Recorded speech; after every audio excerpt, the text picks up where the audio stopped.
Na aula de hoje nós vamos falar sobre um tema que é muito discutido pelas ciências humanas, sobretudo as ciências sociais, sociologia e também a filosofia, né? Mas outras ciências também tratam do tema.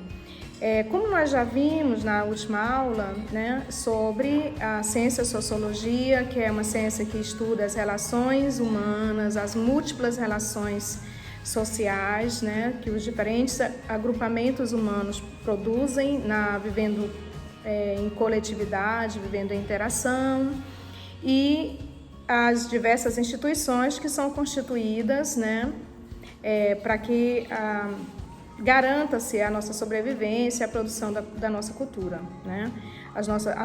Toda a nossa forma de organização social, ela é objeto de estudo da sociologia. E a ciência, como toda ciência, ela estabelece algumas pautas digamos assim, de investigação e de se contrapor. E a sociologia, ela visa formar no aluno o que se chama de consciência sociológica, né? Contribuir para que ele passe a enxergar o mundo sociologicamente. O que significa isso, né? É que nós temos que enxergar para além das aparências, para além aprender a interpretar os fatos sociais de uma maneira científica, né? Sociologia como ciência, ela tem método científico, além de objeto científico, né?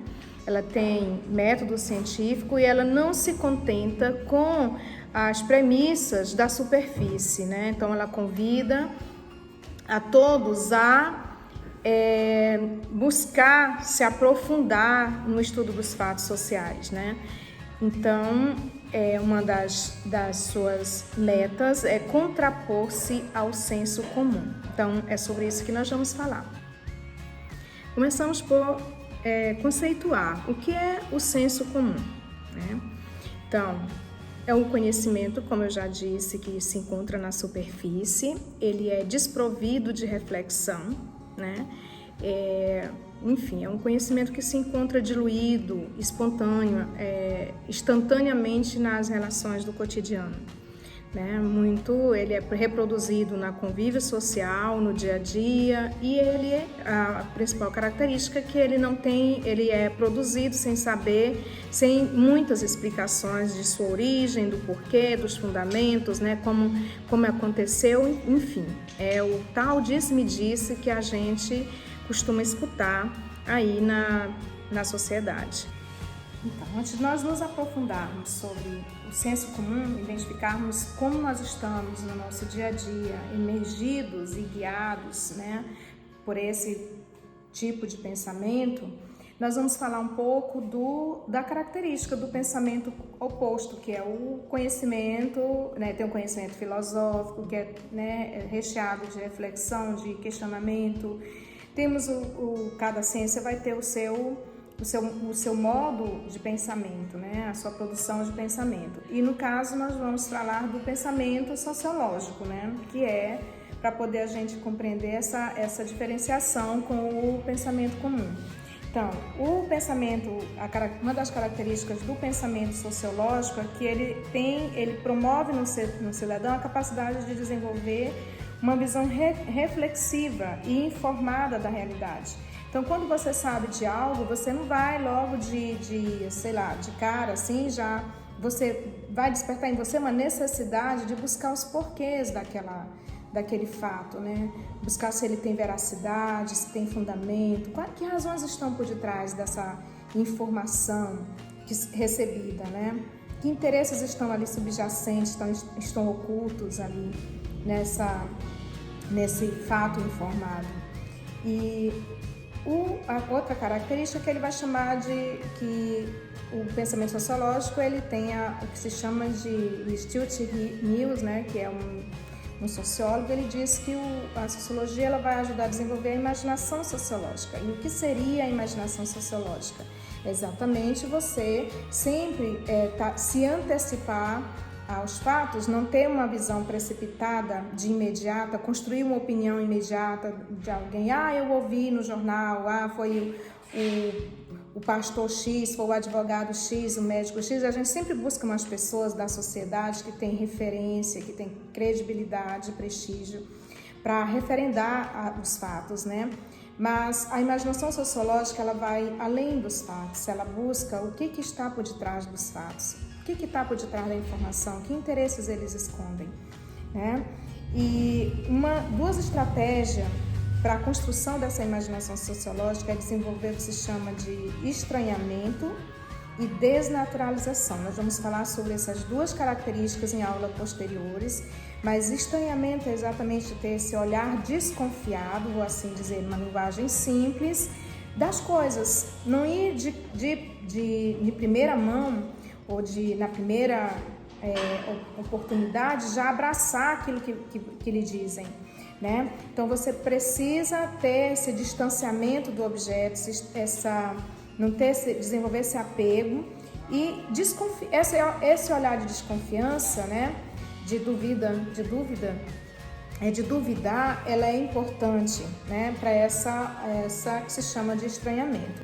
A desnaturalização, ela vai fazer com que você veja fatos que não são naturais, né? O que eu costumo dizer para os meus alunos, né? É que natural é a mangueira da manga, né?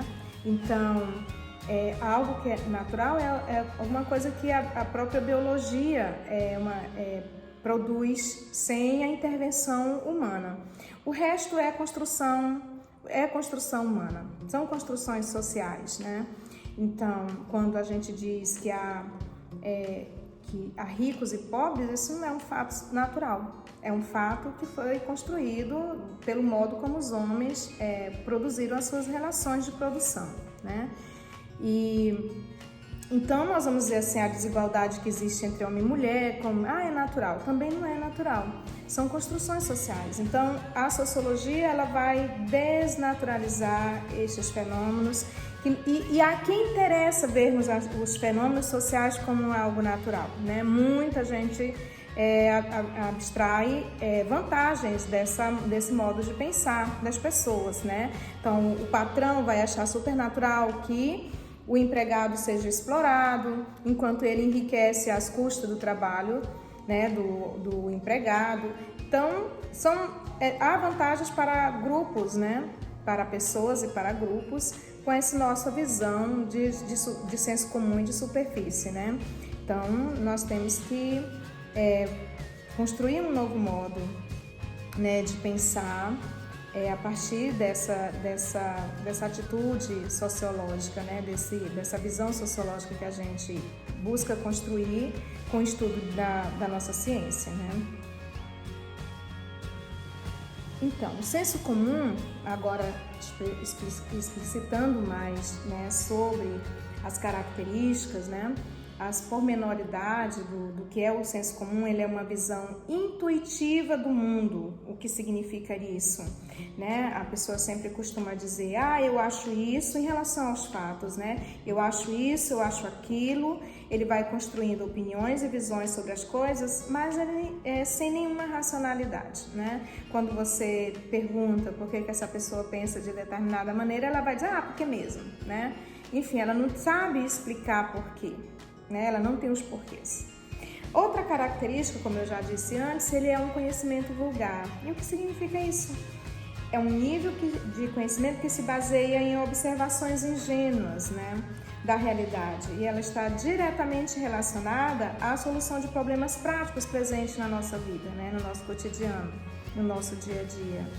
Então a gente busca, agora a gente está vivendo um fenômeno aí mundial, que é o da pandemia, dá para a gente aproveitar vários exemplos. Quantas receitas, né? Você não pegou no seu WhatsApp, não assistiu no seu WhatsApp, ou com a vizinha, ou com um parente, que um chá de boldo resolveria. Quem toma chá de boldo não pega Covid. Né? São saberes que não se sustentam quando são postos à prova da ciência, né? Da ciência séria, das ciências criteriosas. Na verdade, toda ciência criteriosa, não existe ciência sem ter um rigor científico, né? E um outro, ele é produzido na realidade imediata, né? No dia a dia, instantaneamente, não tem uma origem, né? Geralmente não tem. e nas experiências concretas, né? Na experiência prática, né? E ele desprovém a sua produção de um método, que é diferente do conhecimento científico. Ele não tem uma teoria, porque ele não passou por um processo de investigação e, obviamente, né, ele não é o produto das pesquisas. Então, é esse conhecimento que embala a vida da maioria das pessoas. E seguir por esse caminho nos traz muitos problemas, uma vida mais difícil, né?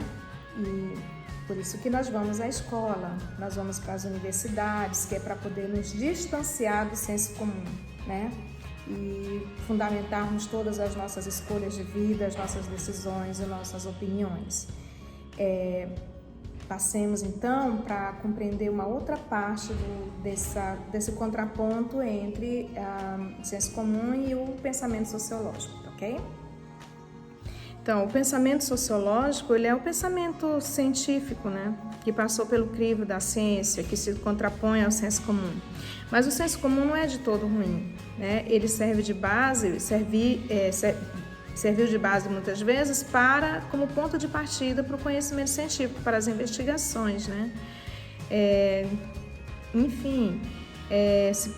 A história que eu falei do boldo, né, como cura para a Covid, então se vai investigar se tem ou não procedência, né?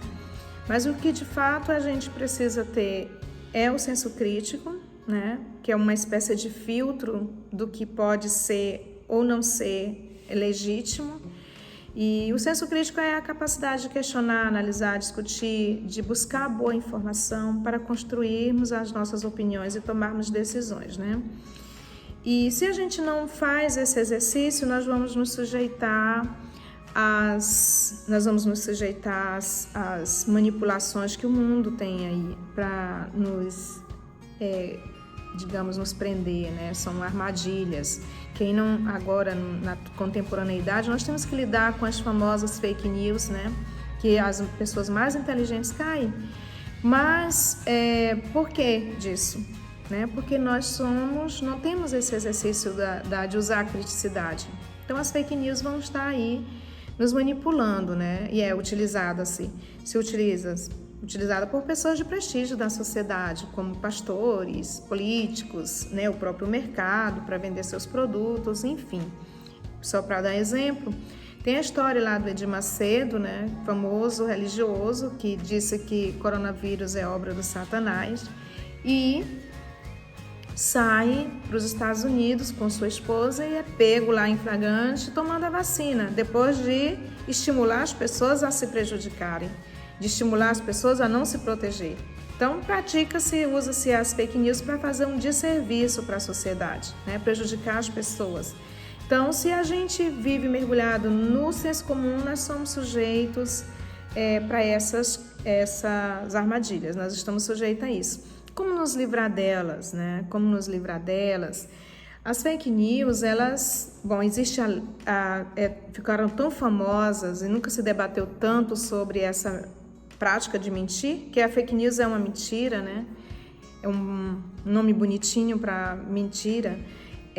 Que no Brasil nós estamos produzindo em breve, né, sendo aprovada a lei das fake news, que é exatamente para punir as pessoas que produzem e que disseminam fake news, que saem por aí compartilhando mentiras.